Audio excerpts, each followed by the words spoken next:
Mr. President. Senator from West Virginia. Thank you, Mr. President. And I'd like to thank Senator Blunt from the great state of Missouri for his leadership on this issue. He chairs the subcommittee that is very, very pivotal, the Labor HHS Subcommittee on Appropriations, that has moved forward so aggressively to up the funding in this area.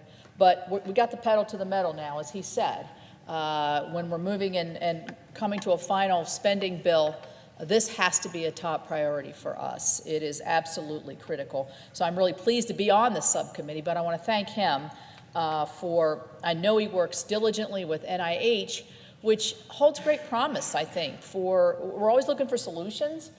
Can we treat ourselves out of this? Can we law enforce ourselves out of this? Can we prevent ourselves out of this? I think we can do all of those, but we have to have a component of research that looks at the alternatives to pain medications and pain management. So the current bill that we've looked at is $816 million for programs to combat opioid abuse issues, and that is a 440% increase from the previous year.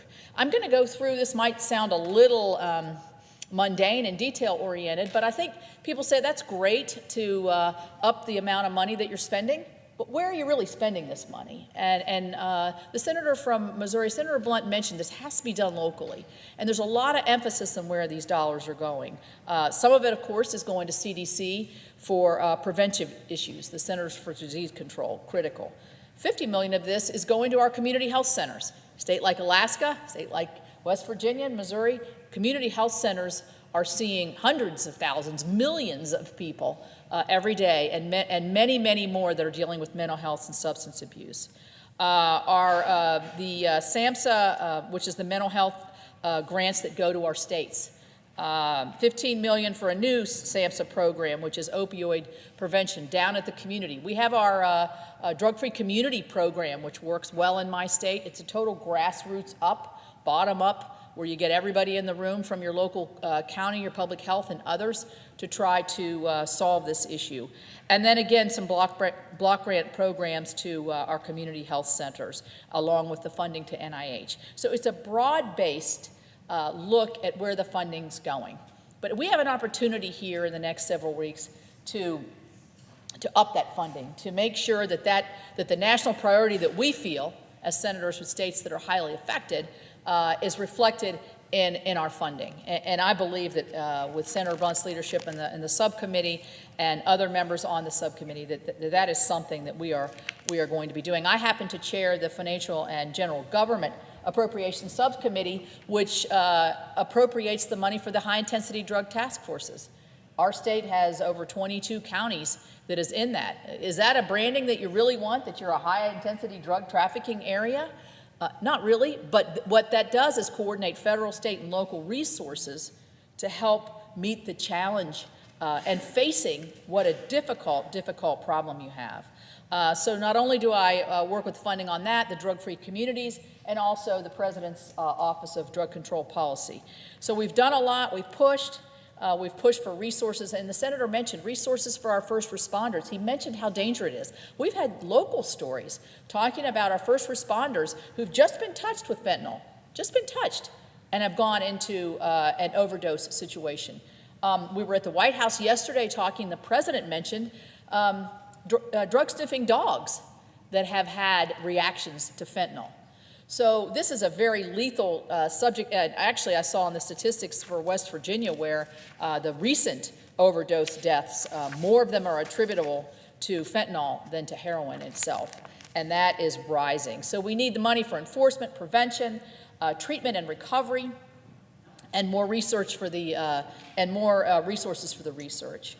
And I mentioned how critical that research will be. Nationwide, we had over 63,000 drug overdose deaths in 2016, and a number of these were contributed to heroin and fentanyl. In my state of West Virginia, we have the highest death per 100,000 for overdose. I'd like to say it's happening somewhere that maybe we would have predicted that it would happen. It's happening everywhere. It's happening to friends of mine's children. Ryan Brown, a young man in West Virginia, lost his life, and he had a loving home, loving parents, had been through treatment, just couldn't fight it. Went back and injected himself with a lethal dose and died in a very public place, too. Very tragic. To his credit, his parents have taken up the mantle for Ryan to try to get more treatment centers in the state of West Virginia, and I thank them for that. We were just at the White House, Republicans and Democrats, for the president to sign the Interdict Act. I sponsored that bill with Senators Marco Rubio, Senator Markey, and Senator Brown. And what that does is help give our Custom and Border Control folks the ability to detect fentanyl when it's coming in. We know it's coming in from across our borders, principally China, maybe China through Mexico. We need to equip our border control agents to be able to stop that, interdict the flow of that lethal substance. Just this week, the Hill newspaper published an op-ed about the Martinsburg Initiative. Martinsburg's in West Virginia in the Eastern Panhandle. Need to visit. Everybody needs to visit Martinsburg. But they have an innovative police school community partnership that's spearheaded by the Martinsburg Police Department, Berkeley County Schools, and Shepherd University, along with the Washington-Baltimore HIDA. And this is a comprehensive strategy of intervention and treatment for families that will lead to help prevent the beginnings of the addiction to opioids. In December, I attended the kickoff of the Bridge of Hope Fund. I wanted to highlight what some of the local communities are doing in my state to try to get to comprehensive spectrum of solutions. So this is a new scholarship program that was developed by Fruth Pharmacy, which is a locally owned, family-owned pharmacy, that will allow people who have completed addiction recovery programs to get a jump start on their college education and career training. The founders of the program started it because they wanted to encourage people who have reclaimed their lives and been successful to be able to get back into the mainstream. We know one of the roadblocks to recovery is getting back into the work environment, to be able to get a job. Many of these folks, young folks who are in this position, have already burned through their education grants and their availability of Pell Grants. So this Bridge of Hope scholarship, again, an organic, from the ground up scholarship program for those who have been through treatment. We had a young man who talked about his road to recovery and how important getting his education and getting back on his feet. So we need more everywhere. I think that's essential to all of us. We got to prioritize our federal funding for states like mine that have been the hardest hit by opioid epidemic. I see my colleague from New Hampshire here.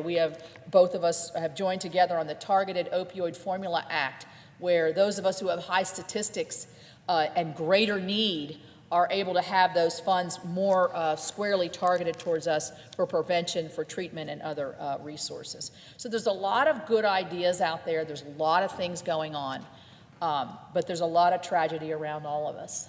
I would say to the folks in the gallery, and certainly everybody on the floor, you probably know a family.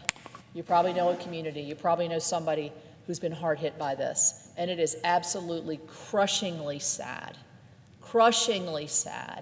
heartbroken, because it's preventable. It's something we can make an impact on. And if we don't, we're going to lose another generation. And I have great fears that we're going to look back on this moment in time and think we didn't do enough. So I think with Senator Blunt's help and others, particularly Senator Blunt chairing the Appropriations Committee, this is the direction we need to go. We need to have more funding, more targeted funding, so those local resources can be creative to stop the scourge, to handle the scourge, and to educate the next generation of how devastating this could be if you were to ever begin to go down this road. Thank you, Mr. President.